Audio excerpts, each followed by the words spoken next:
அடுத்து வந்து நம்ம பேஜ் ரீப்ளேஸ்மெண்ட் அல்காரிதமை பார்க்கலாம். When a page fault occurs, the OS must choose a page to remove from memory. இப்போது ஒரு பேஜ் ஃபால்ட் வந்து அங்கே அக்கர் ஆச்சுன்னா the OS must choose a page to remove from a memory. அங்கே ஒரு page fault நடந்துருச்சு அப்போனா அந்த OS வந்து சூஸ் பண்ணணும் எந்த பேஜை நம்ம ரிமூவ் பண்ணலாம் அப்படிங்கிற ஒரு OS வந்து சூஸ் பண்ணணும். அப்போது page replacement algorithm decide which page should be replaced to reduce the number of page fault and improve the system performance. ஒரு பேஜ் ஃபால்ட் நடந்துருச்சு அப்போது அந்த ஓஎஸ் வந்து சூஸ் பண்ணணும் எந்த பேஜை நம்ம வந்து ரீப்ளேஸ் பண்ணலாம் இந்த மெமரியிலேருந்து அப்படின்னு. இப்போது இந்த பேஜ் ரீப்ளேஸ்மெண்ட் அல்காரிதம் என்ன பண்ணணும்னா எந்த பேஜை நம்ம ரீப்ளேஸ் பண்ணலாம் இந்த பேஜ் ஃபால்ட்டை ரெடியூஸ் பண்ண அதுக்கப்புறம் இந்த பர்ஃபார்மன்ஸை இம்ப்ரூவ் பண்ண அப்படின்னு சொல்லிட்டு இந்த பேஜ் ரீப்ளேஸ்மெண்ட் அல்காரிதம் வந்து சூஸ் பண்ணும். அதுதான் வந்து பேஜ் ரீப்ளேஸ்மெண்ட் அல்காரிதம்னு சொல்கிறாங்க. ஃபஸ்ட் என்னென்னா ஃபஸ்ட் இன் ஃபஸ்ட் அவுட்னா என்னென்னா இதோட டைப்ஸ் என்னென்னா first in first out. Concept என்னென்னா oldest loaded page is remove first. இப்போது நம்ம ஒரு பேஜ் ஒரு ஃபைலில் வந்து ரொம்ப லாஸ்ட்டாக ரொம்ப கடைசியில் ரொம்ப ஃபஸ்ட்டாக இப்போ வந்து 2025 வந்து ஒரு பேஜ் லோட் பண்ணியிருக்கேன், 2024 ஒரு பேஜ் லோட் பண்ணியிருக்கேன், 2023 ஒரு பேஜ் லோட் பண்ணியிருக்கேன், 2022 ஒரு பேஜ் லோட் பண்ணியிருக்கேன். இப்போ எனக்கு எங்கே இடம் பார்த்தல அப்படின்னா வந்து 2023 லோட் பண்ண பேஜை ரிமூவ் பண்ணிடும். ஏன்னா அது வந்து ரொம்ப ஓல்டஸ்டான பேஜஸாக இருக்குது. ஓகேவா? பேஜஸ் ஆர் மேனேஜ் இன் கியூ ஆர்டர். ஒரு கியூ ஆர்டரில் தான் வந்து இந்த பேஜ் மேனேஜ் ஆகும்.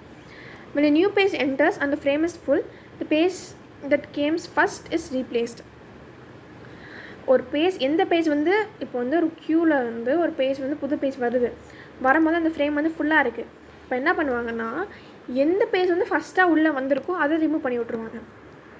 ஆனால் இது வந்து இதோட டிஸ்அட்வான்டேஜ் என்னன்னா அது இம்பார்ட்டண்டான பேஜாக கூட இருந்திருக்கலாம்ல. Easy and simple and easy to implement, does not require how frequent or recently pages use. எவ்வளோ அது வந்து நம்மளுக்கு தேவையில்லை, இந்த பேஜ் நம்ம யூஸ் பண்ணிகிட்டு இருக்கோமா யூஸ் பண்ணலையா அதுக்கெலாம் அது தேவையில்லை, அது லாஸ்ட்டாக வந்திருக்கா அதான் ரிமூவ் பண்ணி விடணும் பண்ணி விட்ருவோம். Suffers from Belady where increasing the number of frames may increase the page faults. Least recently யூஸ்னா என்னென்னா concept that pages that not been use for longest time.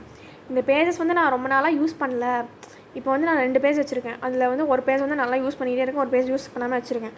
இப்படி வைக்கும் போது assume that page use recently will be used again soon. இப்போ வந்து நான் அந்த பேஜையே use பண்ணல, ரொம்ப நாளாக யூஸ் பண்ணாமல் வச்சுருக்கேன், அப்படின்னா அதை யூஸ் பண்ண அந்த பேஜை delete பண்ணி விட்ரும். அதான் வந்து லீஸ்ட் ரீசென்ட்லி யூஸ்டுன்னு சொல்கிறாங்க. கேரக்டரிஸ்டிக் என்னன்னா better performance then FIFO in most cases. இது வந்து ஃபஸ்ட் இன் ஃபஸ்ட் அவுட்டோட ரொம்ப நல்ல பர்ஃபார்மன்ஸ் கொடுக்குது அப்படின்னு சொல்லியிருக்காங்க. அப்போ வந்து இது வந்து அந்த பெல்டி அனாமி அப்படிங்கிற ஒரு சஃபர் ஆகாது. ஹார்ட்வேர் சப்போர்ட் கண்டிப்பாக ரெக்வயர் பண்ணி தேவையாகும். இந்த ரீசென்ட்லி யூஸ்க்கு ஹார்ட்வேர் சப்போர்ட் தேவையாகும். ஏன்னா counter or stack to track the recent usage. ஒரு ரீசெண்ட் யூசேஜை வந்து நம்ம ட்ராக் பண்ண நம்மளுக்கு வந்து ஹார்ட்வேர் சப்போர்ட் தேவைப்படுது. More complex to implement compared to FIFO. இது வந்து ரொம்ப காம்ப்ளெக்ஸாக இருக்கும் இம்ப்ளிமெண்ட் பண்ண. அடுத்து என்னென்னா optimal page replacement. Optimal page ரீப்ளேஸ்மெண்ட்னா என்னென்னா replace the page that will not be used. ஃப்யூச்சரில் ஒரு பேஜ் நம்ம யூஸ் பண்ண மாட்டோம், இது நம்ம பேஜ் இருக்குது ஆனால் அது நம்ம ஃப்யூச்சரில் யூஸ் பண்ண மாட்டோம், இப்போ வேணால் யூஸ் பண்ணிகிட்ருக்கோம் ஆனால் ஃப்யூச்சருக்கு நம்மளுக்கு தேவையில்ல அப்படின்னா வந்து அதில் டெலீட் பண்ணி விட்ருவோம். Uses a future knowledge to make the better possible choice. Replaces the pages that will not be use for longest period in the future. இதோட கேரக்டரிஸ்டிக் எல்லாம் என்னென்னு பார்த்தீங்கன்னா produce the minimum number of page fault of an all algorithm, serves a benchmark to evaluate other algorithms, not implemented in the real system because OS cannot predict the future pages request, most used for theoretical analysis and comparison. Conclusion என்னன்னா 3 type இருக்குது: FIFO, LRU, OPT. First in first out, least recently used, optimal page replacement. Optimal page replacement OPTன்னு சொல்லுவாங்க. FIFOங்கிறது சிம்பிளாக இருக்கும் ஆனால் இன்எஃபிஷியண்ட்டாக இருக்கும். எல்லாருங்கிறது நிறைய ரிசல்ட் கொடுக்கும். ஓபிடிங்கிறது ப்ராக்டிக்கலுக்கு ஐடியா தான் ஆனால் அந்த ப்ராக்டிக்கலுக்கு யூஸ் ஆகாது. ஏன்னா வந்து நம்ம எந்த பேஜ் நம்ம யூஸ் பண்ண மாட்டோம் ஃபியூச்சரில் அப்படின்னு நம்மளுக்கு தெரியாது. மாடர்ன் ஆப்ரேட்டிங் சிஸ்டம் வந்துட்டு எல்லாரையும் தான் யூஸ் பண்ணுறாங்க மேக்ஸிமம். ஓகேவா?